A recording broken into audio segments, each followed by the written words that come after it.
Gastric సమస్యలతో బాధపడుతున్నారా? అయితే సంప్రదించండి హోమియో కేర్ ఇంటర్నేషనల్. నమస్తే, నేను విజయ్. ఏపీ అసెంబ్లీ సమావేశాల్లో చివరి రోజున ఒక ఆసక్తికరమైన ఘటన చోటు చేసుకుంది. అదే AP deputy CM Pavan Kalyan, అదేవిధంగా మాజీ మంత్రి, ప్రస్తుతం ఎమ్మెల్సీగా ఉన్న వైసీపీ కీలక నాయకుడు బొత్స సత్యనారాయణ. ఇద్దరు కూడా కరచాలనం చేసుకున్నారు, ఆ తర్వాత ఆలింగనం చేసుకున్నారు, ఆ తర్వాత ఇద్దరు కూడా కాసేపు ముచ్చటించుకున్నారు. సో ఈ ఆసక్తికరమైనటువంటి వీడియో ఇప్పుడు ప్రస్తుతం అంతా సోషల్ మీడియాలోనూ వైరల్గా మారింది. దీనికి గల కారణాలు ఏంటి, దీని వెనక ఏదన్నా రీజన్స్ ఉన్నాయా, పొలిటికల్గా కొన్ని పరిణామాలు ఏమన్నా మారే అవకాశం ఉందా అనేది విశ్లేషణ చేద్దాం. మనతో పాటు పొలిటికల్ అనలిస్ట్ చంద్ర శ్రీనివాస్ గారు స్టూడియోలో ఉన్నారు. నమస్తే చంద్ర శ్రీనివాస్. నమస్కారం విజయ్ గారు. ఎప్పుడూ లేనిది ఒక ఇంట్రెస్టింగ్ వీడియో ఒకటి బయటకు వచ్చింది. పవన్ కళ్యాణ్ గారిని బొత్స సత్యనారాయణ గారు షేక్ హ్యాండ్ ఇవ్వడం, ఇద్దరు కూడా ఆలింగనం చేసుకోవడం. దీని పరిణామాలు ఏంటి, ఏదన్నా మారే అవకాశం ఉందా, ఏదన్నా స్ట్రాటజీ? డెఫినెట్గా రాజకీయాల్లో ఎప్పుడు ఏదైనా జరగవచ్చండి. అంటే ఇంట్లో అన్నదమ్ములు కూడా వేరే పార్టీలో పోటీ చేసే పరిస్థితి నుంచి ఈరోజు వైసీపీలో కీలకమైన నేతగా ఒక రకంగా బాహుబలి అని జగన్మోహన్ రెడ్డి గారు కూడా అన్నారు. ఉత్తరాంధ్ర చెందిన వ్యక్తి, చాలా కీలకమైన వ్యక్తి. ఆయన ఇంట్లోనే 2-3 ఎమ్మెల్యేలు ఉంటారు, 2 ఎంపీలు ఉంటారు. అటువంటి కీలకమైన వ్యక్తి ఒకప్పుడు పీసీసీ అధ్యక్షుడిగా పనిచేసి రాష్ట్రం విడిపోయేటప్పుడు, ఆ తర్వాత చాలా కీలకమైన పోస్టులో చేసిన వ్యక్తి నిన్న ఎంత హుందాగా ఉన్నాడంటే, అది అసెంబ్లీ దేవాలయం, అది ఎమ్మెల్సీ కావచ్చు, ఎంపీ కావచ్చు, ఏది ఎమ్మెల్యే కావచ్చు, అసెంబ్లీలో దేవాలయంలో మనం ప్రమాణం చేసి ప్రజలకి ఒక వారధిగా ఉంటామని మనం అనుకుంటాం. కానీ 11 సీట్లకి పరిమితం అయిపోయి వాళ్ళు అసెంబ్లీకి కూడా వెళ్తలా. ఈ సిచ్యువేషన్లో ఎమ్మెల్సీలు ఎక్కువ బలం ఉంది కాబట్టి వెళ్తున్నారు. అక్కడ ఆవరణలో పవన్ కళ్యాణ్ గారు చూసి ఎమ్మటే ఈయన రావటం, ఆయన దగ్గర రావటం, ఇద్దరు చేతులు కరచాలనం చేసుకోవటం, ఇద్దరు ఆలింగనం చేసుకోవటం అనేది రాజకీయం అంటే ఇలా ఉండాలనేది అందరూ అనుకుంటున్నారు. అంటే హుందాగా ఇద్దరు కూడా వ్యవహరించారు, అంతే కదా. ఈ పార్టీ లేనిదని కావచ్చు.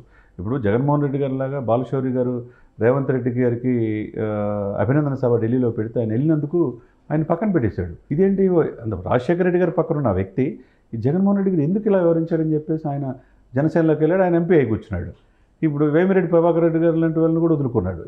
అంటే నేను చెప్పింది అన్నట్టు అక్కడ ఉన్నాడు, నేను చెప్పింది వేదం అన్నట్టు ఆయన వివరించేవాడు. కానీ పవన్ కళ్యాణ్ గారు చూడండి, పార్టీలకు అతీతంగా పార్టీ బొత్స గారిని ఇప్పుడు కాదు కదా. అంటే మీరు చెప్పేదాన్ని బట్టి చూస్తే బొత్స సత్యనారాయణ గారికి ఏదో టార్గెట్ ఉందనుకోవచ్చు. ఇప్పుడు కనుక జగన్మోహన్ రెడ్డి గారికి ఆయన తెలుగుగలడైతే హుందాగా మేలకుండా వదిలేయాలి. లేకపోతే ఎందుకు వెళ్ళావన్నా, నువ్వు ఎందుకు వెళ్తావు, నాకు నచ్చలేదు అన్నాడు అనుకోండి, నువ్వు నాకు నచ్చలేదు, మీ నాన్నే కరెక్ట్ అని చెప్పి పవన్ దగ్గరికి వెళ్ళినా ఆశ్చర్యపడాల్సిన అవసరం లేదు. అంత దూరం వస్తుందో రాదో కానీ పరిస్థితులు అయితే అలా మారేయడానికి కూడా ఛాన్స్ ఉందంటారు. ఛాన్స్ ఉంటుంది కదా, అంతే కదండి. ఉత్తరాంధ్ర ఇప్పుడు సామినేని ఉదయభాను వైసీపీ నుంచి వచ్చాడు, నీతో పాటు నడుస్తున్నాడు, అన్కండిషనల్గా తీసుకున్నాడు, కృష్ణా జిల్లా అధ్యక్షుని చేశారు. అట్లా బాలినేని శ్రీనివాసరెడ్డి ప్రకాశం జిల్లా నుంచి వచ్చాడు. చాలామంది వద్దన్నా కానీ నా పార్టీ నాకు ముందు ముఖ్యం అని చెప్పేసి కిలార్ రోసే వచ్చారు. గుంటూరు నుంచి ఉమారెడ్డి అల్లుడు కిలార్ రోసే, ఆయన పొన్నూరు ఎమ్మెల్యేకి చేసిన వ్యక్తి, గుంటూరు ఎంపీకి చేసిన వ్యక్తి.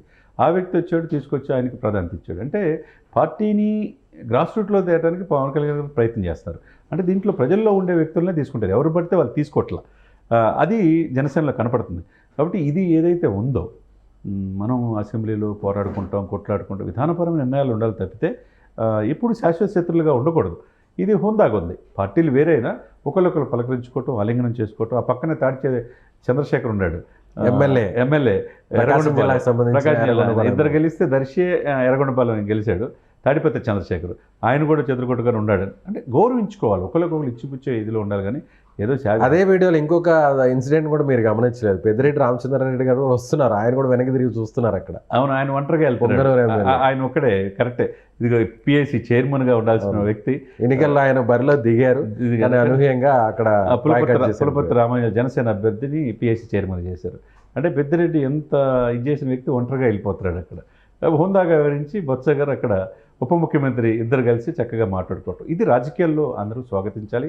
మీరన్నట్టు నిన్నటి నుంచి సోషల్ మీడియాలో ఇదే ట్రోల్ అవుతుంది, ఇలా కదా ఉండాల్సిందని చెప్పేసి. అంటే నాయకుడు అంటే ఎలా ఉండాలి, పార్టీలకు అతీతంగా. ఇప్పుడు నేను ఎప్పుడు కూడా జగన్మోహన్ రెడ్డి గారికి నాకు ఆయనకి మధ్య ఎటువంటి శత్రుత్వం లేదు, ఆయన పాలసీ పాయింట్ ఆఫ్ వ్యూలోని విభేదిస్తాననేవాడు. కానీ ఎప్పుడు కూడా పవన్ కళ్యాణ్ గారు ఏ మీటింగ్ పెట్టినా, ఎప్పుడు జగన్ గారి గురించి మాట్లాడినా, ఎక్కడ సభ నిర్వహించినా కూడా వెంటనే ఆయన సామాజిక వర్గానికి సంబంధించినటువంటి వైసీపీ నాయకులందరూ కూడా ఆయన విమర్శిస్తూ వస్తున్నారు.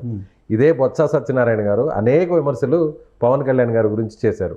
మరి ఇప్పుడు ఇదే బొత్స సత్యనారాయణ గారు నేరుగా పవన్ కళ్యాణ్ గారి దగ్గరికి వెళ్ళి కరచాలనం చేయడం, ఆలింగనం చేయడం, దీన్ని ఎలా చూడాలంటారు? అంటే సామాజిక వర్గ పరంగా ఎన్నికల్లో మీడియా ముందు ఒకలా ఉంటారు, మీడియా వెనక ఇంకోలా ఉంటారు అనుకోవచ్చా? అలా కాదు విజయ్ గారు. ఇక్కడ ఏంటంటే మీరు చెప్తే నాకు ఒకటి గుర్తొచ్చింది. ఇదే వ్యక్తి ఏదో గెస్ట్ రోల్ లాగా వచ్చి సినిమాల నుంచి వచ్చి రాజకీయాలంటే సక్సెస్ కారు అని అన్న వ్యక్తే బొత్స సత్యనారాయణ గారు పవన్ కళ్యాణ్ గారిని కామెంట్ చేశారు. ఇట్లా గెస్ట్ లెక్చర్గా వచ్చి ఉంటే ఒక రోజు ఉంటే కుదరదు అన్నాడు. మరి ఆయన గెస్ట్ లెక్చర్ కాదు, శాశ్వతంగా అక్కడే ఉండిపోయాడు. అంటే ఆయన మనసు ఏమైనా మారింది అనుకోవచ్చా? అంటే అంతే కదా. అంటే పవన్ కళ్యాణ్ గారు ఇలా అవుతాడని, ఇంత ఎమర్జ్ అవుతాడని ఎవరు అనుకోలేదన్నట్టుగా జేడీ గారు కూడా అన్నాడు. ఇంత కసితో ఉంటాడు నేను ఎక్స్పెక్ట్ చేయలేదండి. 100% స్ట్రైక్ రేట్ సార్. ఈరోజు మహారాష్ట్ర ఎలక్షన్లో కూడా అతను ప్రభావితం చూపించాడంటే, దేశవ్యాప్తంగా పొలిటికల్ స్టార్గా ఎమర్జ్ అయ్యాడంటే సుదీర్ఘమైన ఆలోచనలు ఉన్నాయి. కాబట్టి పవన్ కళ్యాణ్ గారిని మనం తక్కువ అంచనా వేసామనే భావన ఆయనలో ఉండుంటుంది. కాబట్టి ఇద్దరు గురించి ఇప్పుడు మాట్లాడుకున్నారు. ఇప్పుడు ఎవరు శాశ్వత మిత్రులు, శాశ్వత రాజకీయాలు ఉండరు. కాబట్టి వాళ్ళిద్దరు కలవడం అనేది ఒక మంచి చారిత్రాత్మకమైన అంశంగా మనం చెప్పాలి. అదే విషయం, మరొక విషయం కూడా చంద్ర శ్రీనివాస్ గారు, బొత్స గారు మొదటి నుంచి కూడా చిరంజీవి గారి కుటుంబానికి దగ్గరగా ఉంటారు, చాలా ఆప్తులుగా ఉంటారు. సో అందులో భాగంగానే ఇక్కడ పవన్ కళ్యాణ్ గారిని కలిశారనుకోవచ్చు, అంటే పాత సంబంధాలు ఉన్నాయనుకోవచ్చా? అంటే మొదటి నుంచి కూడా వాళ్ళిద్దరూ పవన్ కళ్యాణ్ గారు కావచ్చు, మెగా ఫ్యామిలీ బొత్స గారితో బాగానే సన్నిహితంగా ఉంటారు. ఎందుకంటే చాలా కీలకమైన పోస్టులు భారీ పరిశ్రమల శాఖ చేశాడు, పీసీ అధ్యక్షుడిగా చేశారు. సన్నిహిత సంబంధాలు ఉన్నాయి. కాకపోతే వీళ్ళు రాజకీయ పార్టీ వచ్చేసరికి, ఇప్పుడు రాజకీయ పార్టీ అంటే జగన్మోహన్ రెడ్డి గారి విధానాలు ఫాలో ఎవరు భావజాలం వాళ్ళది.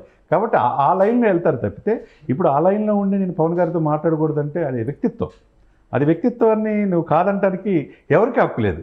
కాబట్టి అక్కడ పలకరింపు అనేది, అక్కడ ఏంటి అనేది ఒక హ్యూమన్ బీయింగ్, ఒక స్నేహపూర్వక వాతావరణంలో రాజకీయ పార్టీలు ఉండాలనే దానికి నిలువెత్తు నిదర్శనంగా మనం బొత్స గారిది పవన్ది సమావేశం మనం చూడాలి. అంటే ఒక కోణంలో చూస్తే హుందాగా వ్యవహరించాలి కాబట్టి ఇద్దరు నాయకులు అక్కడ పలకరించుకున్నారు, సంభాషించుకున్నారు, కాసేపు ముచ్చటించుకున్నారు, గౌరవంగా ఒకరినొకరు కరచాలనం చేసుకొని ఆలింగనం చేసుకున్నారు. ఇంకో కోణం చూస్తే దాన్ని ఎలా చూడాలంటారు?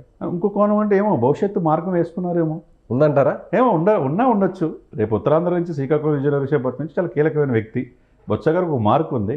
రేపు అది కనుక జనసేన వైపు మొగ్గితే ఇక జనసేన ఉత్తరాంధ్రలో చాలా కీలకంగా మారవచ్చు. మెయిన్ లీడర్ వచ్చినట్టు ఎడిదిరిగి తమ్మిరెడ్డి శివశంకర్ల గారు అంటారు, బొరిశెట్టి సత్య గారు, ఇప్పుడు మన పెందుర్తి పంచకల రమేష్, ఇటువంటి నాయకులు చాలామంది ఉన్నారు. వీళ్ళతో పాటు ఈయన వస్తే ఇంకా బలం చేకూరింది. కాలమే నిర్ణయించాలి. మరి చూద్దాం శ్రీనివాస్ గారు. ఇది చంద్ర శ్రీనివాస్ గారు చెప్తున్నట్టు ఖచ్చితంగా ఇది ఒక రాజకీయాల్లో హుందాతనంగా ఉండడం కోసమే ఒకరొకరు ఎదురుపడితే గౌరవం కోసం ఇద్దరు కూడా పలకరించుకున్నారు, సంభాషించుకున్నారు. అందులో భాగంగానే జరిగింది. మరొక కోణం కూడా ఉంది. ఒకవేళ వచ్చినా కూడా బొత్స సత్యనారాయణ గారు జనసేన పార్టీలోకి వచ్చే అవకాశం కూడా లేదు అని చెప్పలేమని చెప్తున్నారు. మరి చూద్దాం రాజకీయాలు ఏ విధంగా మారేటువంటి అవకాశం ఉందో భవిష్యత్తులో. Thank you so much. Suman టీవీలో మీ పర్సనల్ అండ్ బిజినెస్ ప్రమోషన్స్ కోసం కింది నెంబర్కి కాంటాక్ట్ చేయండి.